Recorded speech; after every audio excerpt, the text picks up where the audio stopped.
Hi Anju. Hi సిద్ధి. బాగున్నావా? బాగున్నాను. బాగున్నావా? నేను కూడా బాగున్నాను. ఈరోజు ప్రత్యేకత ఏమిటి తెలుసా?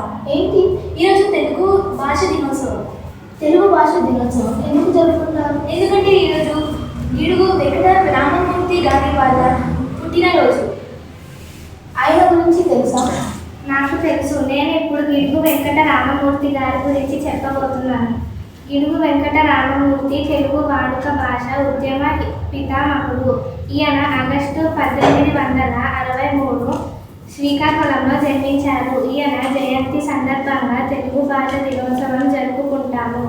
ఈయన తండ్రి పేరు వీర్రాజు మరియు తల్లి పేరు వెంకమ్మ. గిడుగు రామమూర్తి చిన్నప్పటి నుంచి విద్యాశక్తి మరియు కన్య దీక్ష వంటి ప్రధాన లక్షణాలు కలిగి ఉండేవారు. ఇంతేకాదు తెలుగు భాష గురించి కవిత కూడా చెప్తాను. తెలుగు భాష కవిత అమ్మ ప్రేమల స్వచ్ఛమైనది, చిన్నారి నవ్వుల అచ్చమైనది, పాయసం కంటే తీయమైనది, అందమైన నా తెలుగు భాష.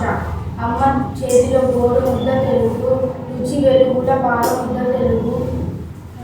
అమ్మ రూపమే భాష అమృత జలపాతం నా తెలుగు భాష.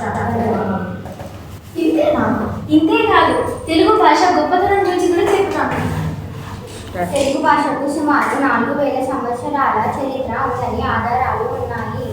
శాతవాహనుల కాలం నుండి లిఖిత రూపంలో తెలుగు భాష కనిపిస్తుంది. ఎందరో కవులు రచయితలు తెలుగు సాహిత్యాన్ని సుసంపన్నం. తెలుగు భాషకు సుమారు 4000 సంవత్సరాల చరిత్ర ఉందని ఆధారాలు ఉన్నాయి. శాతవాహనుల కాలం నుండి లిఖిత రూపంలో తెలుగు భాష కనిపిస్తుంది. ఎందరో కవులు రచయితలు తెలుగు సాహిత్యాన్ని సుసంపన్నం చేశారు. ఆనాటి తెలుగు శాసనాలు రచనలే తెలుగుకు ప్రాచీన భాష హోదాను చేశారు. ఎక్కువ మంది మాట్లాడే భాషల పరంగా చూస్తే తెలుగు భాష ప్రపంచంలో 17వ స్థానంలో ఉంది. దేశంలో 2వ స్థానంలో ఉంది. తెలుగును ఇటాలియన్ ఆఫ్ ది ఈస్ట్ అంటారు. ఎందరో పాశ్చాత్యులు తెలుగు భాష మాధుర్యాన్ని చదివి చూసి ఎన్నెన్నో పరిశోధనలు చేసి తెలుగు గొప్పతనాన్ని ప్రపంచానికి చాటారు. చాలా బాగా చెప్పారు తెలుగు భాష దినోత్సవం గురించి. ఇంకా ఏమన్నా ఉన్నాయా? ఇంతేకాదు అచల రామాయణం కూడా ఉన్నది. అచల రామాయణం గురించి చెప్పబోతున్నాను. అయోధ్యకు రాజు దశరథ మహారాజు. ఆయనకు 3 భార్యలు. ఈ ఇళ్లలోనే వెలిసిన శ్రీరామచంద్రుడు.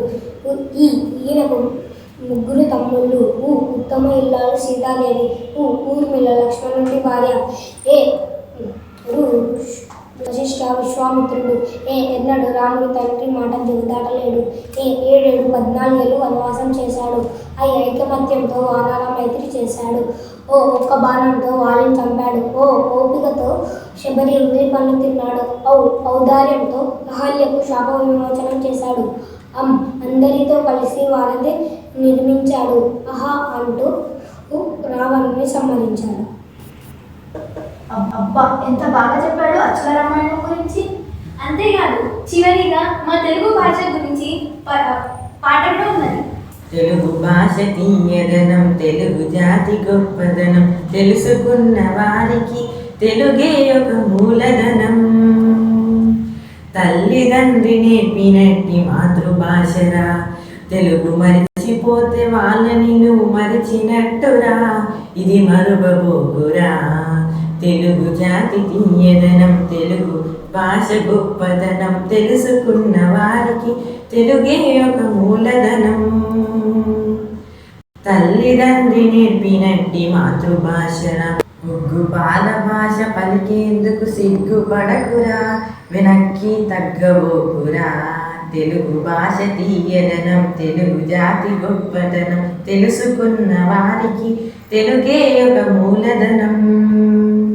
తల్లిదండ్రి నేర్పినట్టి మాతృభాషరా.